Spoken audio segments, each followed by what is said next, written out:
Isang matinding matchup ang matutunghayan natin ngayon sa Western Conference Finals. Dallas Mavericks to ni Luka Doncic kontra Minnesota Timberwolves ni Anthony Edwards. Sagupaan to ng dalawang future faces ng NBA. Sino kaya sa kanila ang mananaig sa dulo?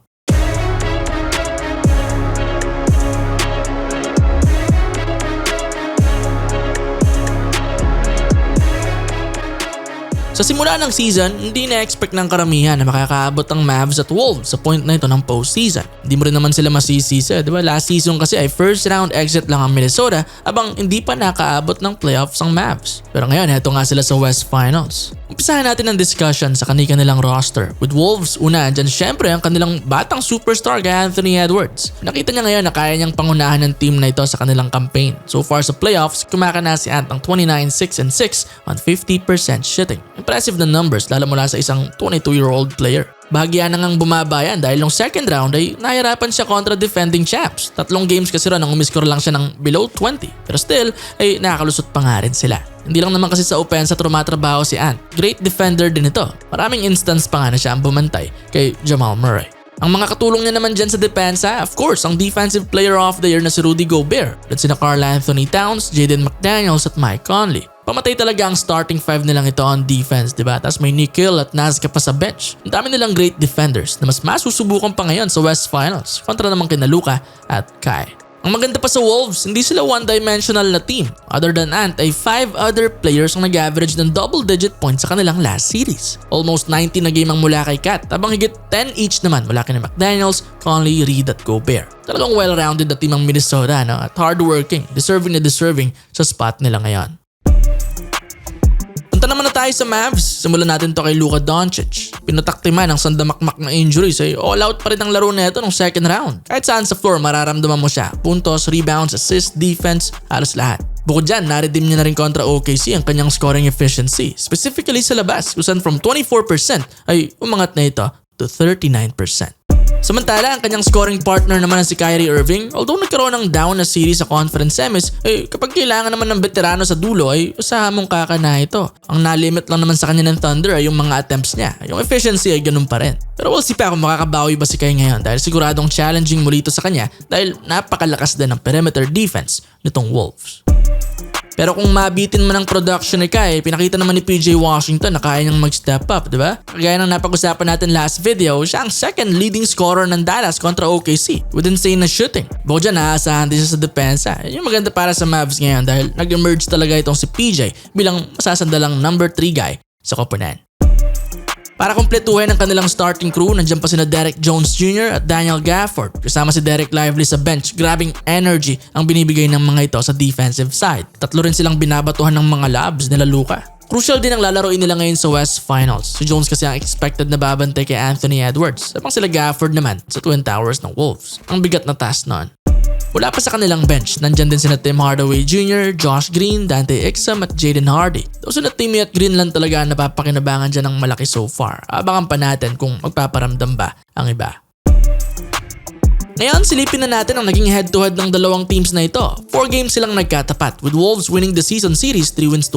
Pero ang hirap nga lang pagbasehan nito dahil sa 4 na games na yan, ay isang beses lang lumaro si Kyrie habang 2 lang si Doncic. Yung isang game pa na nakompleto ang Mavs duo ay tinalo pa nila ang healthy na Wolves. Kaya pwedeng i-disregard na natin ang resulta ng season series nila given na hindi kompleto ang Dallas for the most part. Hindi pa nga rin nila nakukuha nun sina Gafford at Washington via trade. Tapos sa kabilang banda, isang laro lang din naman ang pinanalo ng Mavs duo na mahirap din pagbasehan lalo para sa isang 7-game series.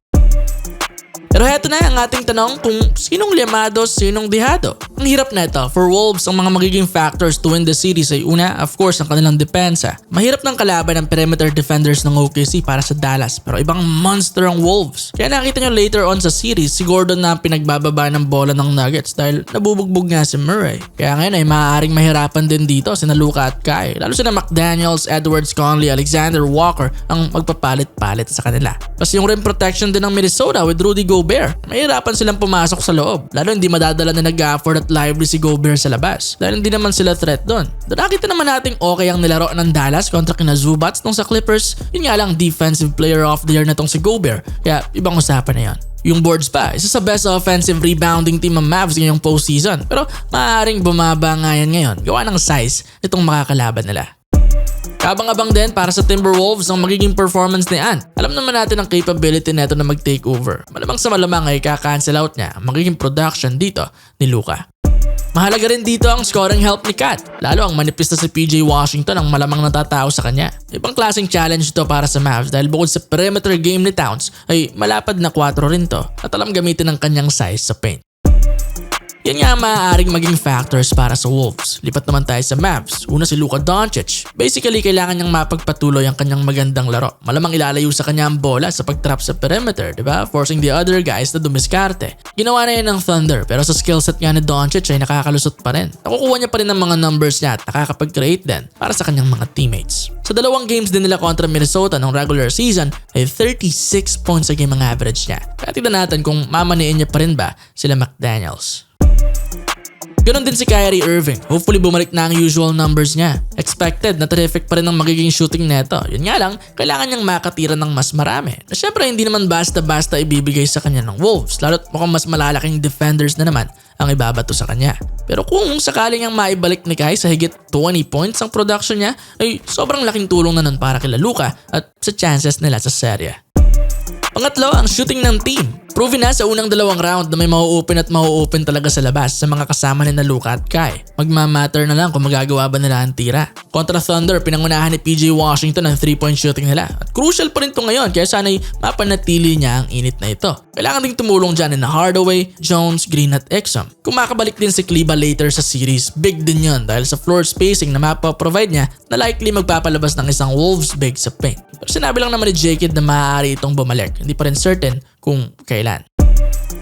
Panghuli, katulad ng Wolves, defense. Ang mga tong Dallas as one of the best defensive teams ngayong postseason. Sina Kai, Luka at Jones kayang bantayan salit-salit, sina Conley, Ant at McDaniels. Ganon din sina Gafford, Washington at Lively sa ilalim. Ang pinakabutas lang talaga siguro rito ay yung kay Washington dahil ang laki ni Towns. Bagay na nahirapan ang Nuggets last series dahil ang mas maliit na si Gordon lang ang naibigay nila. Kaya naman nagfiesta si Towns bilang second best scorer ng Wolves. Kaya malalaman kung mako-cover ba ng Dallas ang weakness na yon sa kung anumang paraan. Ang ginawa ng Nuggets, mga guards o wings ang unang babantay kay Towns sa perimeter. Then kapag pumasok, ay sasalubungin ng kanilang big. Kaya abangan natin ang magiging sariling diskarte rito ng Mavs sa matchup problems nila with Cat.